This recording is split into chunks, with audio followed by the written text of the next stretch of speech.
鈣片係咪對身體有害？我哋究竟有啲咩嘅最好嘅途徑去補鈣呢？係咪我哋直情完全唔需要補鈣呢？今日咧係會同大家分享3大個原則咧，保護大家嘅骨骼健康。咁包括大人小朋友啦，應該係點樣去補鈣嘅？你有冇食鈣片啊？或者你有冇食啲咩嘅食物去補鈣呢？歡迎你喺下邊留言同我分享啊！如果你中意你嘅影片，或者你俾個 like， 我同埋請你訂閱營養師媽媽頻道啊！我呢個頻道咧係介紹健康嘅食物啦，同埋0至3嘅營養嘅，希望一家大細都食得健康。各位朋友，大家好，我係營養師媽媽 Priscilla。最近咧收到一位網友阿溫溫嘅留言啦，咁佢就問我啊，嗱，佢最近咧就睇咗一條嘅影片啦，咁咧就話補充鈣咧就有好多嘅壞處喎。啱啱咧上個禮拜就買咗鈣片咧，就俾佢一個差唔多5歲，一個啱啱2歲嘅小朋友去補鈣啦，咁因為擔心佢哋唔夠鈣啊。咁睇咗呢條影片好驚，想問下我嘅意見。佢哋啱啱食咗1星期啦，咁應唔應該抌咗啲鈣片去呢？咁啊收到呢個留言啦，好想同大家分享下啦，究竟應唔應該食鈣片呢？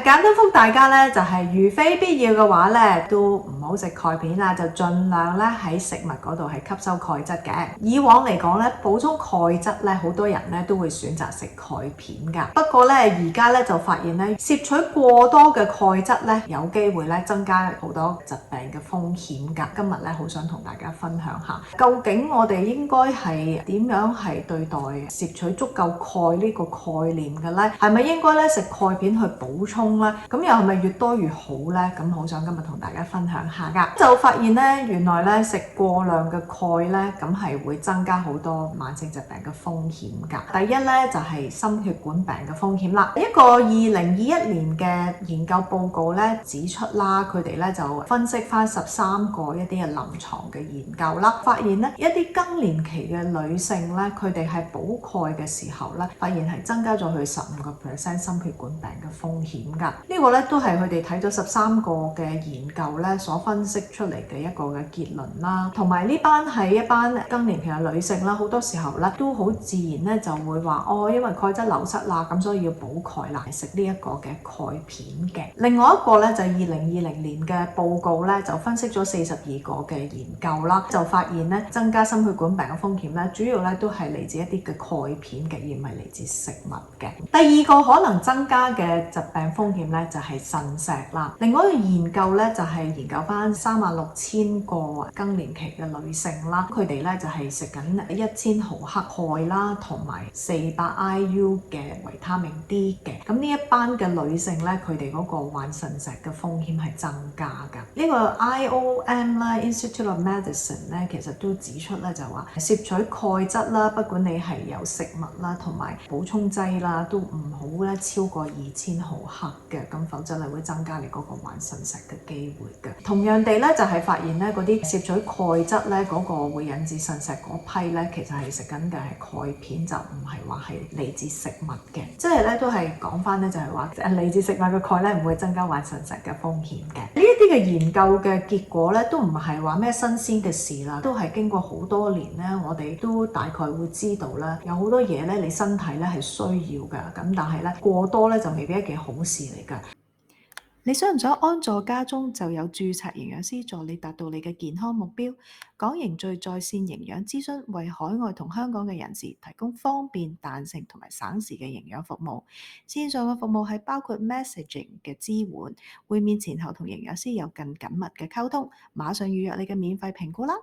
俾3個意見俾大家啦。第一個重點咧就係食物咧，從來都係首選嚟嘅，盡量咧喺食物嗰度去補鈣或者補任何嘅營養素。點解食物咧係會比補充劑係安全呢？因為咧食物本身咧營養素嘅份量咧，通常咧都係好合宜嘅個份量，就唔會咁容易靠食物咧係攞過量嘅某一種嘅營養素。咁鈣係其中一個例子啊。譬如食物之中咧，其實奶啊，一杯嘅奶有300毫克嘅鈣，咁我哋咧講緊成年人咧，其實每日咧係需要大概係1000毫克嘅鈣啦。女性50歲以上咧就建議到去1200毫克嘅鈣啦。男性咧去到70歲以上又係會增加到1200毫克啦。至於問我嗰位媽媽咧，小朋友需要幾多咧？咁1至3歲咧嘅小朋友咧係需要700毫克嘅鈣啦，4至8歲係需要1000毫克。咁即係大部分人都係需要1000毫克嘅，除非去到女性嘅50歲以上啦，男性嘅70歲以上啦，咁咧就會增加到1200毫克嘅建議鈣質攝取量嘅，可以喺食物裏邊攝取足夠咧，其實可以做得到嘅，就唔需要一定要食鈣片嘅。更何況咧，市面上咧其實有好多嘅食品咧都加咗鈣嘅。如果大家咧平時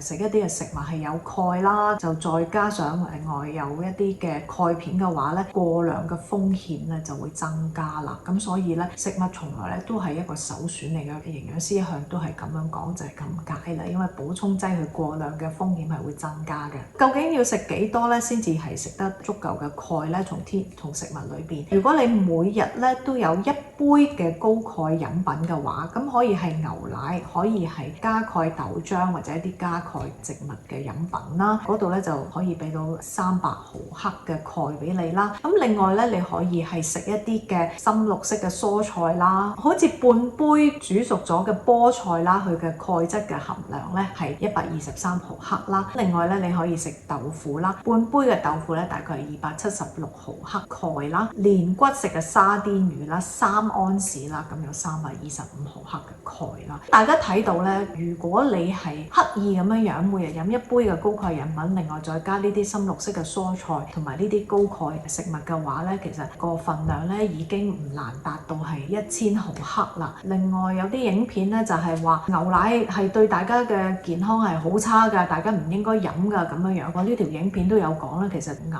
奶嘅真相係點樣樣，大家有時間可以去睇下。咁其實牛奶都唔係非飲不可嘅，咁但係咧鈣咧你就最好攝取足夠而唔係過量啦。大家睇到咧就係話你每日需要1000啦，咁如果你每日坐底冇一杯300毫克嘅鈣咧，你靠食菜咧半杯菠菜有123喎，咁你要食幾多嘅深綠色菜你先至可以去到1000毫克咧，其實係好困難㗎。你唔係一定要飲奶嘅，可以喺第二啲途徑嗰度咧係攞鈣嘅。除咗我頭先講嗰啲食物啦，要知道咧平時好多超市裏邊嗰啲嘅食物啦，就添加咗鈣咧。即使呢啲添加鈣嘅食物咧，佢哋本身嗰個鈣嘅含量咧都係唔會話太高嘅，去到可能係100至300毫克不等啦，都唔會話咁容易過量。大家可以去搜尋下啦，有邊啲添加鈣嘅食物係可以去補充鈣啦。我呢度今日咧就唔同大家講咧唔同嘅鈣質咧嘅吸收率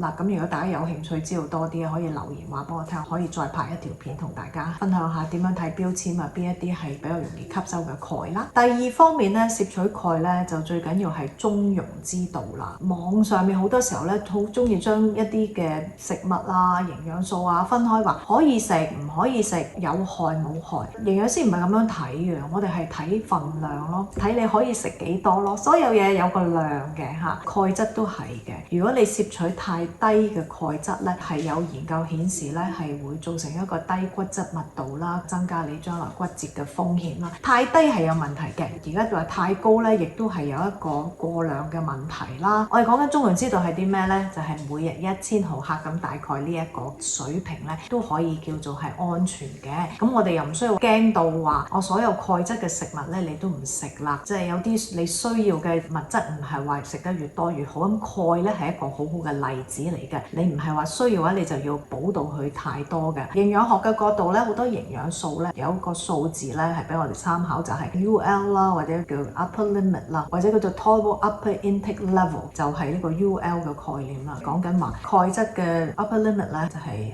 2000毫克嘅。如果你係平時已經食好多嘅鈣，咁之後咧再另外咧加鈣片，咁你有機會的而且確係可以去到2000毫克㗎。咁所以我就鼓勵咧大家咧就盡量係食物嗰度係攞啦。點解咧就唔建議咧小朋友咧去食鈣片咧？第一，如果1至3歲每日攝取嘅份量係只係講緊係700毫克啦，咁佢會低啲啦。咁如果佢平時好多嘅食物已經係有呢啲嘅鈣，咁佢再另外食一啲即使係細路仔嘅鈣片，咁過量嘅風險亦都會增加㗎。不過你可能話要其實佢食嗰個細路仔鈣片個份量咧含量好低嘅啫。既然係咁低啦，咁點解唔喺食物嗰度攝取咧？又或者普通食物咧，其實好多添加，反正嗰個量都係唔係好高啦，喺食物嗰度攝取就好啦。同埋咧，小朋友咧應該咧係我哋由細到大咧就係俾佢教佢咧食一啲食物咧係攞營養，而唔好靠呢啲非食物嘅呢啲補充劑係去攞營養。因為天下間咁多健康嘅物質，唔通隻隻我哋都用補充劑去攝取咩？梗係要靠唔同嘅食物去補充啦。最後咧，第三個重點咧就係大家要留意鈣